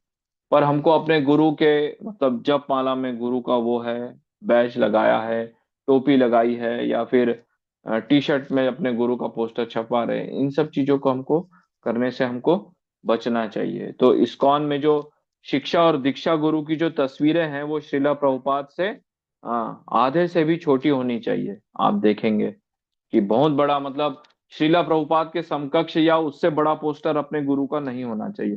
श्रीला प्रभुपाद का बड़ा अल्टर बड़ा पोस्टर होना चाहिए और गुरु का छोटा सा एक अल्टर या छोटा सा एक पोस्टर वहां पर ये होना चाहिए। तो ये हमको ध्यान में रखना है। हमको इस प्रकार से हम मतलब गुरु को रिप्रेजेंट करते हैं हम अपना, मतलब अपने ही गुरु को हम रिप्रेजेंट करते रहे, ऐसा हमको बचना चाहिए। श्रीला प्रभुपाद हमारे मेन प्रतिष्ठापित पूर्व प्रतिष्ठापित शिक्षा गुरु हैं। तो ये हमको हमेशा याद रखना है ना। और हमको गुरु के आधार पर हमको भेदभाव नहीं करना है। ये नहीं बोलना है कि अरे ये इस गुरु का शिष्य है वो इस गुरु का शिष्य है। तो ये इन सब चीजों से हमको बचना चाहिए। हाँ, दो अलग अलग वस्तुओं में अंतर का दर्शन करना ये ठीक नहीं है। हाँ, भेदभाव हमको नहीं करना चाहिए इसमें। और क्या बोलते हैं कि हमको सहयोग पूर्ण संबंध स्थापित करना चाहिए अन्य गुरुओं से। हमको प्रयास करना चाहिए कि हम वहां पर क्या करें, कि हम अ, अ, एक दूसरे से मित्रता पूर्वक रहें, दूसरे गुरु भाइयों से भी। या ये इनका शिष्य वो उसका शिष्य, ऐसा नहीं। क्योंकि मेन उद्देश्य तो एक ही है। मेन उद्देश्य क्या है? चैतन्य महाप्रभु की वाणी का प्रचार करना। हाँ, गुरु के वाणी का प्रचार करना, श्रील प्रभुपाद की वाणी का प्रचार करना। तो हम लोग सब एक साथ एकत्रित हो करके वहां पर हम इकट्ठा हो सकते हैं। तो बोलते हैं श्रीला प्रभुपाद प्रभुपाद लीलामृत में ये वर्णन करते हैं कि मेरे जाने के बाद कि ये दिखेगा कि आप संस्था को एक साथ रखने के लिए मेरे जाने के बाद कितना सहयोग करते हैं, है ना। तो क्या होता है कि कभी कभी हमको हमेशा इस बात को याद रखना चाहिए कि अपना स्वार्थ हमको छोड़ करके जो सोसाइटी के लिए या जो भक्ति के लिए अच्छा है, हाँ, हमको उसको करना है। मान लीजिए चार कुछ मीटिंग हो रहा है, चार लोगों का अलग अलग मतांतर है, सबके मत भिन्न भिन्न होते हैं। जरूरी नहीं है कि मैं जो बोल रहा हूँ आप भी वही बोलेंगे, सबका अलग अलग होता है। तो सब सेवा में भी ऐसे ही देखने को मिलता है हमको। तो उसमें क्या होना चाहिए कि सब लोग डिस्कस करके बेस्ड ऑन शिला प्रभुपाद की फिलॉसफी, आचार्य और साधु शास्त्र के माध्यम से, बेस्ड ऑन दैट हमको क्या करना चाहिए कि जो सबसे सर्वश्रेष्ठ है उसको ग्रहण करना चाहिए, भले फिर वो किसी का भी आइडिया हो, है ना। तो उस सेवा में यदि जो सर्वश्रेष्ठ आता है उसको हमको ग्रहण करना चाहिए, और हमको एक दूसरे से हमेशा सहयोग की अपेक्षा से हमको आगे बढ़ना है, न कि एक दूसरे का हमको टांग खींचना है, पैर नहीं खींचना है, हमको लेग पुलिंग नहीं करनी है एक दूसरे की। हाँ, अच्छा बहुत ज्यादा भक्ति दिखा रहा है उसको, बताता हूँ अभी उसको। ये ऐसे कार्य हमको करने से हमको बचना चाहिए। माता जी लोगों को भी हमेशा ध्यान रखना चाहिए कि एक दूसरे से हमको, माता जियों के प्रति हमको कभी भी ईर्ष्या भेदभाव नहीं रखना चाहिए। अच्छा बहुत सेवा कर रही है वो, ज्यादा दिखा रही है, बताती हूँ उसको, और उसको तो कुछ नहीं आता, वो तो जब भी नहीं करती, वो तो ऐसा करती है, ऐसे ही सेवा मिल गया उसको। तो इन सब चीजों से हमको बचना चाहिए, या किसी के प्रति ईर्ष्या प्रवृत्ति रखना, हाँ, या किसी को कम आंकना, हाँ, ऐसा हमको भेदभाव नहीं करना चाहिए हमको। हाँ, हमको सबसे अपने संबंध अच्छे से रखने चाहिए सबसे। हरे कृष्णा बोल के प्रणाम करके उनको, यदि हमारा कुछ मतांतर है या उनसे मेल नहीं खाता, हमारा ट्यूनिंग नहीं जमता है, तो हमको बहुत ज्यादा बातों को आगे नहीं बढ़ाना चाहिए, है ना, थोड़ा सा। और बोलते हैं कि शिला प्रभुपाद बोलते हैं कि संघ में शक्ति है और विभाजन में पतन है। तो इसीलिए जैसे पहले क्या कहा गया था कि आ, हमको हमेशा संघ में रहना चाहिए, किनके, भक्तों के संग में रहना चाहिए। जिस प्रकार चैतन्य महाप्रभु ने क्या मांगा था, सबसे सहयोग मांगा था। हाँ, वो तो स्वयं भगवान है, कृष्ण है स्वयं, क्यों मांगा था, इसलिए सहयोग मांगा था कि क्योंकि ये सहयोग महत्वपूर्ण है। कि हमको ये नहीं सोचना चाहिए कि अरे मैं सक्षम हूँ, मैं सब अकेले कर सकता हूँ, मैं ही कीर्तन कर लूंगा, मैं ही गुरु पूजा कर लूंगा, मैं ही आरती कर लूंगा, मैं ही कुकिंग कर लूंगा, मैं ही सबका प्रसाद बना दूंगा, मैं ही सबको डिस्ट्रीब्यूट कर दूंगा, हाँ, और मैं ही सब प्रसाद खा जाऊंगा। ऐसा हो सकता है क्या? नहीं हो सकता है भाई। बहुत सारी सेवाएं रहती है मंदिर में, सेंटर में, या बड़े बड़े मंदिरों में इतनी सारी सेवाएं रहती हैं, सबकी सेवा बटी हुई है, और सबका कार्य एक ही उद्देश्य है कि भगवान कृष्ण की, गुरु को और कृष्ण को प्रसन्न करना सबके जीवन का उद्देश्य होना चाहिए। स्वयं को प्रसन्न करना या अपने घर वालों को प्रसन्न करना, ये हमारा उद्देश्य नहीं होना चाहिए। हाँ, तो इसीलिए हम केवल और केवल सहयोग के बल पर ही हम आगे बढ़ सकते हैं इस कृष्ण भावनामृत में। तो संघे शक्ति कलियुग है, बोलते हैं कि कलयुग में जो संघ है ना वो बहुत ज्यादा इंपॉर्टेंट है। और यदि हम अलग अलग हो जाएंगे तो क्या हो जाएगा, पतन हो जाएगा, है ना। जैसे एक लकड़ी को हम क्या करते हैं, तोड़ सकते हैं तुरंत, वही है दो या तीन हो जाएगी तो थोड़ा टूटने में हमको कष्ट होगा, तोड़ने में। पर वही लकड़ी का यदि गट्ठा बन गया, 10 लकड़ियां एक साथ आ गई, तो उसको हम नहीं तोड़ सकते। तो ये एक एनालॉजी से हमको सिखाया जाता है कि हमको संग में रहना चाहिए, भक्तों के संग में। हाँ, तो एक उदाहरण जैसे देते हैं ना कि आ, मान लीजिए हमको ये सब, एयरपोर्ट पे हम जाते हैं तो हमको क्या होता है कि हमको बोर्डिंग पास मिलता है, बोर्डिंग पास मिलता है, तो बोर्डिंग पास दिखाने से क्या होता है कि हमको प्लेन में बैठने दिया जाता है, एयरक्राफ्ट में। और यदि बोर्डिंग पास हमारा मिस प्लेस हो गया तो हमको बैठने नहीं दिया जाएगा। तो उसी प्रकार क्या है, ये 16 माला जप, 4 नियम वगैरह पालन, ये सब जो हम कर रहे हैं, तो ये सब हमको क्या है, वैष्णवों के द्वारा, आचार्यों के द्वारा हमको बोर्डिंग पास दिया गया है।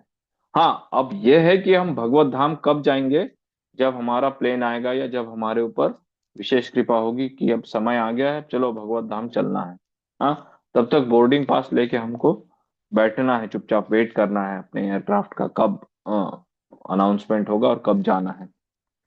पर माया देवी का क्या कार्य रहता है? माया देवी क्या बोलती है कि अच्छा, प्लेन में बैठने जा रहा है, तुरंत आती है, इधर आ जा बोले, वो बोर्डिंग पास दे, प्लेन नहीं जाने वाला है, प्लेन में खराबी हो गया है, प्लेन अब कल जाएगा या अभी नहीं जाएगा, कुछ दिन के बाद जाएगा, बोर्डिंग पास दे दो।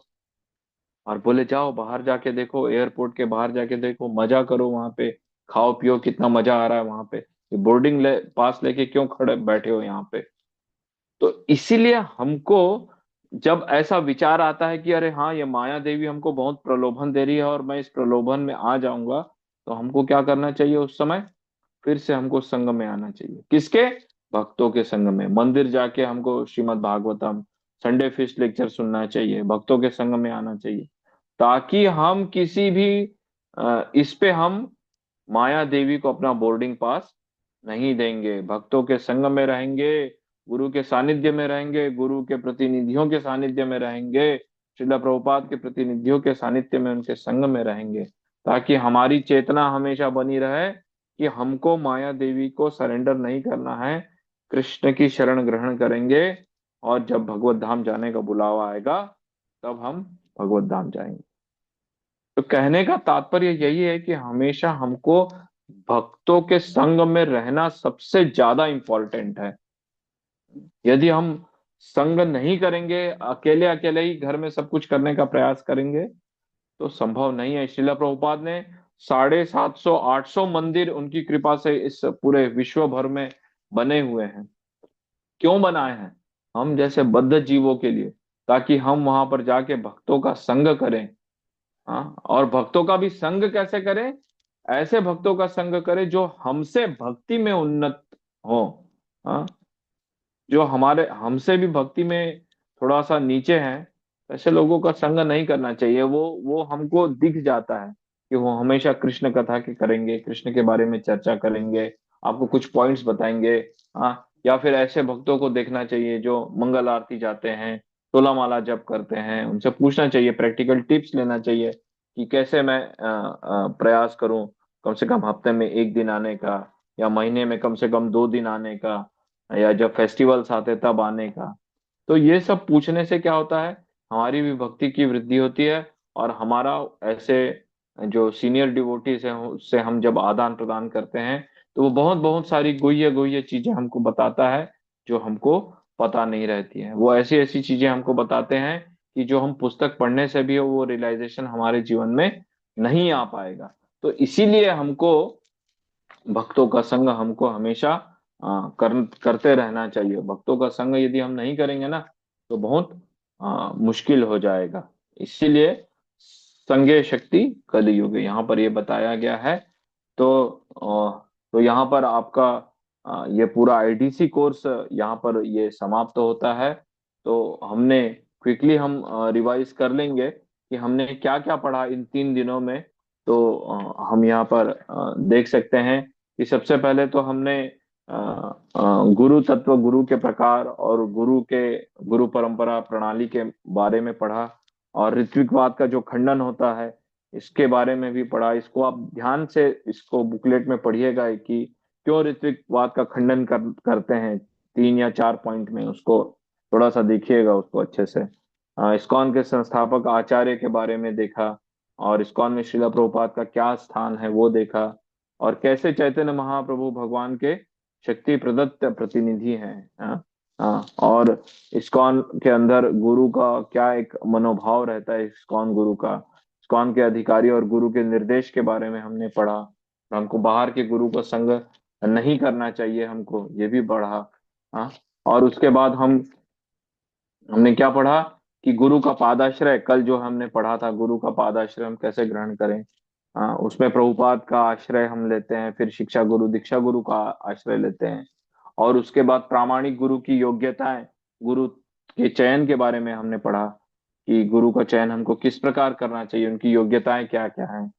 वाचो वेगम मनस क्रोध वेगम, जिह्वा वेगम उदर उपस्थ वेगम, एतान वेगान यो विषहेत धीरा, सर्वामपि माम पृथ्वीम स शिष्यात। वो ये जो 6 वेगों को जो कंट्रोल कर लेता है, वो सारे विश्व में शिष्य बनाने के योग्य है।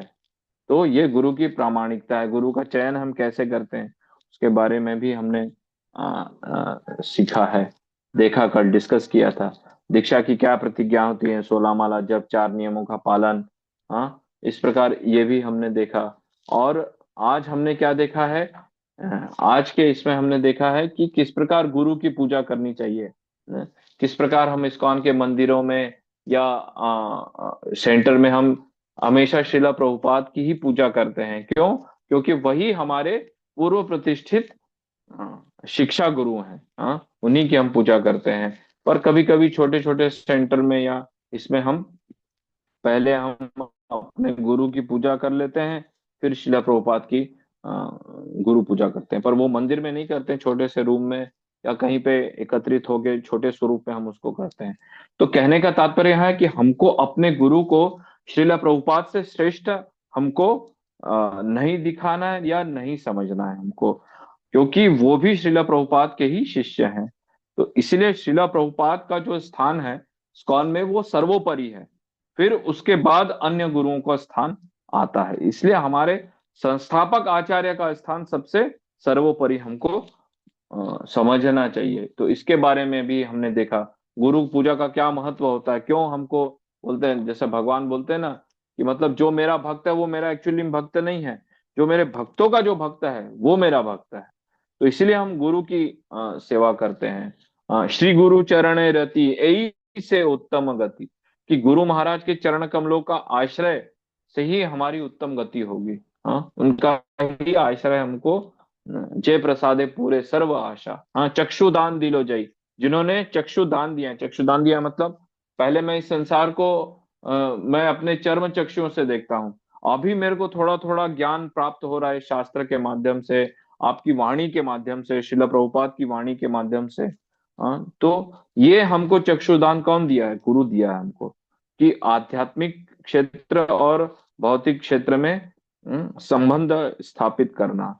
हाँ, क्या अच्छा है मेरे लिए और क्या बुरा है ये कौन बताया हमको? गुरु बताया। हाँ, तो इसलिए बोलते हैं कि चक्षुदान दिले जय, जिन्होंने मुझे दिव्य दृष्टि प्रदान की है। हाँ, और व्यास पूजा हमको कैसे मनाना चाहिए? श्रीला प्रभुपाद का व्यास पूजा हमको बड़ा अच्छे से बहुत धूमधाम से हम मनाते हैं। उनका तिरुभाव तिथि भी हम मनाते हैं कार्तिक में। और अपना अपने गुरु का भी व्यास पूजा हम मनाते हैं। तो वो भी क्या करते हैं, वो पूरा व्यास पूजा क्या है, एक्चुअली भगवान कृष्ण को ही ऑफरिंग है, वो व्यास देव को ही रिप्रेजेंट कर रहे हैं। वो परंपरा के माध्यम से भगवान कृष्ण तक ही पहुंचता है। जो भी हम उनका गुणगान कर रहे हैं या भी जो भी हम दक्षिणा देते हैं या व्यास पूजा मनाते हैं, उनका ग्लोरिफिकेशन करते हैं, तो ये सब अंततः भगवान तक ही पहुंचता है उन्हीं के माध्यम से। जब हम सेवा भी करते हैं, अल्टर में जब हम सेवा करते हैं, कोई पुजारी या कोई पुजारी की सेवा करता है, तो वो गुरु के माध्यम से ही पूरी आरती ऑफर करता है भगवान को, शिला प्रभुपाद को, परंपरा को, षड गोस्वामी गण को, चैतन्य महाप्रभु को, गौर निताई को, फिर जगन्नाथ बलदेव सुभद्रा को, सुदर्शन चक्र को, राधा कृष्ण को। तो ये ऐसे ही ऑफरिंग होता है। हाँ, फिर उसके बाद दीक्षा की क्या क्या योग्यताएं, इसके बारे में भी हमने देखा कि गुरु सेवा कैसी होनी चाहिए। और गुरु सेवा और इस्कॉन की सेवा कैसे हम करते हैं। और संघ के बारे में हम पढ़ा कि गुरु की सेवा हम कैसे हम संग कर सकते हैं। गुरु की वपु सेवा, वपु सेवा मतलब भौतिक शरीर से सेवा। शुश्रूषा के बारे में भी पढ़ा कि उनके लिए बिस्तर लगाना, उनको नहलाना, उनको उनके कपड़े प्रेस करना, उनके लिए भोजन बनाना, उनकी मॉलिश कर लेना, उनसे आज्ञा लेके। तो ये शुश्रूषा सेवा गुरु की वपु सेवा कहलाती है। और दूसरी क्या है? गुरु की वाणी सेवा। तो ये बहुत इंपॉर्टेंट है। हाँ, तो हम ये प्रश्न भी पूछता है, हमेशा पूछता है कि गुरु की सेवा हम किस माध्यम से कर सकते हैं। तो गुरु की सेवा दो माध्यम से हम करते हैं, एक वपु सेवा और एक वाणी सेवा। तो वपु सेवा भौतिक शरीर से, और वाणी सेवा से हम उनको अ, उनके निर्देशों को हमेशा वो अ, स्थायी रहते हैं। और इन दोनों में इंपॉर्टेंट कौन है? तो इन दोनों में इंपॉर्टेंट वाणी सेवा इंपॉर्टेंट रहती, वपु सेवा से भी। ठीक है, ये भी हमने आज देखा। गुरु त्याग के बारे में मैं इसलिए आप लोग को नहीं बता रहा हूं कि अभी वो स्टेज अभी हमारा में योग्यता नहीं है कि हम मतलब गुरु का त्याग कर दें, वो स्टेज है नहीं। तो इसलिए मैं उसको टच नहीं किया हूँ एक्चुअली। जनरली ऐसा बहुत रेयरली होता है कि हमको गुरु का त्याग करना पड़े। तो ऐसे, और उसके बाद हमने क्या देखा है फिर उसके बाद, और उसके बाद देखा है कि गुरु का क्या मतलब वो रहता है कि किस प्रकार, हमने देखा कि गुरु को हमको कैसे प्रस्तुत करना चाहिए। मतलब हमको हमेशा श्रील प्रभुपाद को ही इम्फेसाइज करना है। पूरे मतलब हर, जैसे आप देखेंगे रथ यात्रा वगैरह निकलती है तो बड़े बड़े पोस्टर लगते हैं। तो बड़े बड़े पोस्टर किसके लगते हैं? भगवान के लगते हैं और श्रील प्रभुपाद के लगते हैं। तो वहां के जो लोकल जीबीसी या गुरु रहते हैं उनके भी पोस्टर लगते हैं, पर इतने बड़े नहीं लगते जितने श्रील प्रभुपाद के लगते हैं।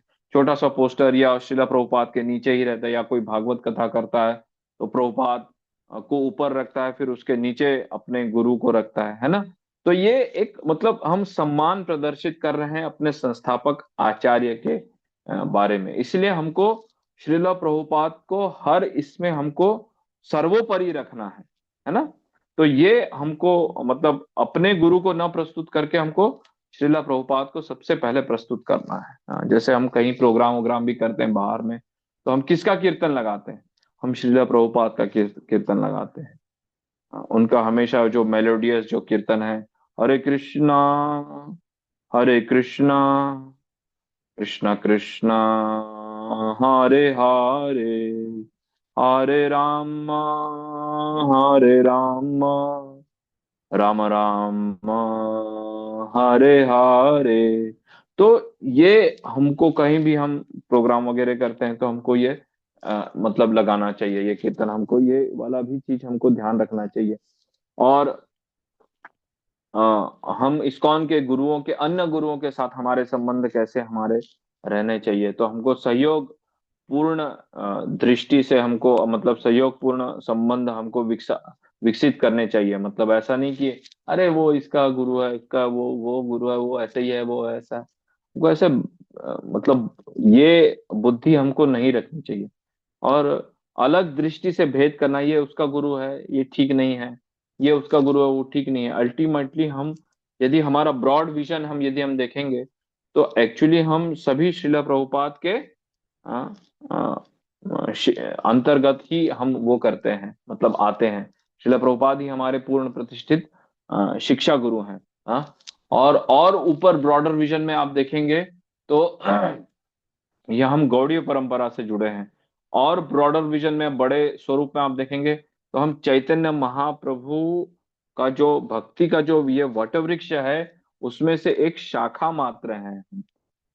हाँ, महाप्रभु के। और ब्रॉडर विजन में देखेंगे तो जो ये जो चार परंपराएं आती हैं, हाँ, तो उसके बारे में भी वो परंपराओं में से एक ब्रह्म मध्व गौड़ीय संप्रदाय का जो ये परंपरा है, उसमें हम यहाँ पर आए हैं और चैतन्य महाप्रभु के मिशन में हम ये अपना सहयोग दे रहे हैं। तो हमको ये ऐसे दोष दृष्टि हमको एक दूसरे के प्रति हमको इससे बचना चाहिए, है ना। तो इसलिए हमको अन्य गुरुओं के साथ और अपने चाचा गुरु के बारे में भी जैसे डिस्कस किया कि हमको वैसा ही सम्मान देना चाहिए जैसा हम अपने गुरु को देते हैं, है ना।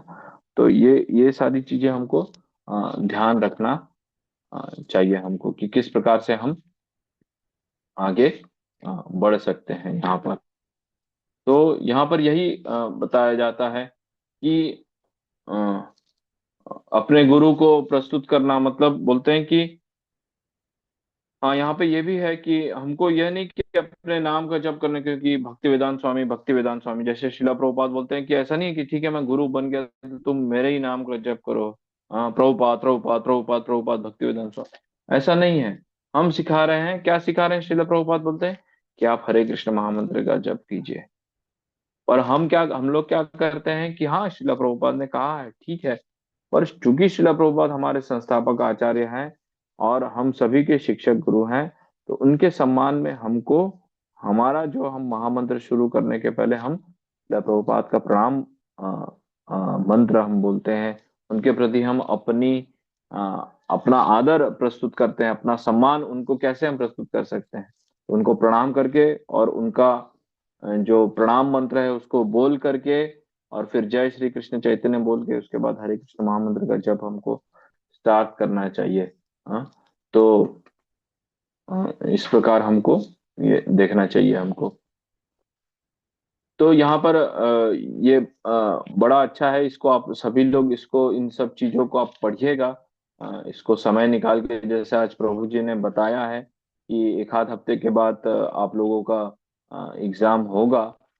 तो आप लोग उस तब तक, इसलिए आपको एक आध हफ्ता इसलिए दिया गया है ताकि आप इसको इस जो बुकलेट को है वो बड़े अच्छे से इसको पढ़ लीजिए। ऑलमोस्ट मैंने सारे टॉपिक इसमें से कवर किए हैं, पर आपको और इसमें बहुत सारा इसमें ये भी है।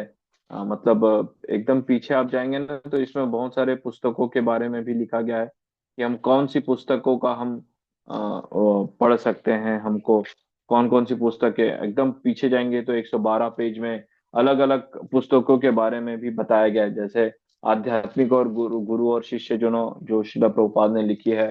हाँ, और गौर गोविंद स्वामी महाराज का है, शिवराम महाराज का है, और तो ऐसे बहुत सारे पुस्तक हैं। यदि आपको मिलता है तो इसको पढ़ सकते हैं। तो ये बड़ा अच्छा अच्छा है इसमें। हाँ, तो इन सब चीजों को यदि हम पढ़ेंगे ना तो हमको बहुत सारा और हमारे पॉइंट्स क्लियर होंगे हमको।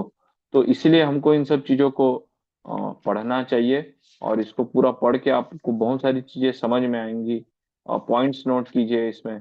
अब चूंकि हम भौतिक रूप से ये क्लास नहीं ले पा रहे हैं, इसलिए इसको पढ़ाने का थोड़ा सा तरीका अलग होता है। अदरवाइज क्या होता है कि जब भौतिक रूप से जब ऐसे क्लास होती है तो उसमें क्या होता है कि बहुत सारे प्रैक्टिकल करके बताए जाते हैं, ड्रामा किया जाता है। हाँ, कि कैसे हमको ये करना है, तो ऐसे और एक दूसरे से प्रश्न पूछते हैं। तो ऐसे 7-8 दिनों का ये बहुत अच्छा क्लास चलता है, सुबह से लेके शाम तक। ऐसे 7-8 दिन का बड़ा अच्छा क्लास रहता है। उसमें ड्रामा वगैरह होता है, एक दूसरे अपने भक्त लोग अपना शेयरिंग करते हैं, अपने रियलाइजेशन बताते हैं। और उनको क्या समझ में आ रहा है उसके बारे में। क्योंकि समय का अभाव है और समय की बाध्यता है, तो इस प्रकार से हम लोग इसको लेने का प्रयास किए हैं। तो होप सो आप सभी को ये टॉपिक क्लियर हुआ होगा।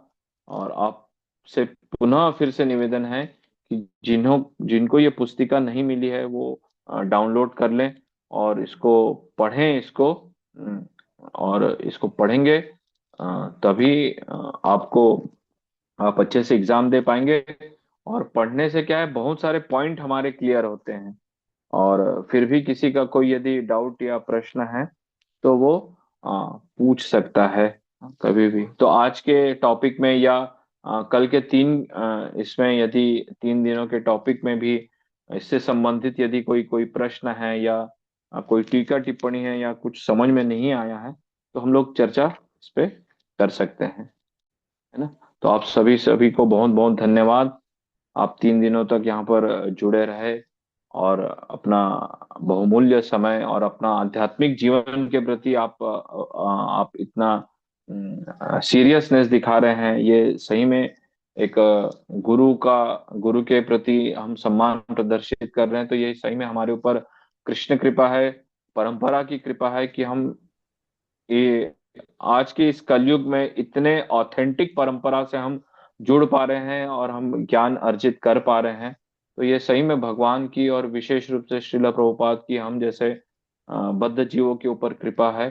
तो इस कृपा को हमको मतलब ऐसे नाली में इसको ऐसे बहा नहीं देना है। तो इस कृपा को हमको संजो करके हमको रखना चाहिए ताकि हम क्या कर सके, आध्यात्मिक क्षेत्र में उन्नति कर सके। आप सभी का बहुत बहुत धन्यवाद। हरे कृष्णा, दंडवत प्रणाम सभी को।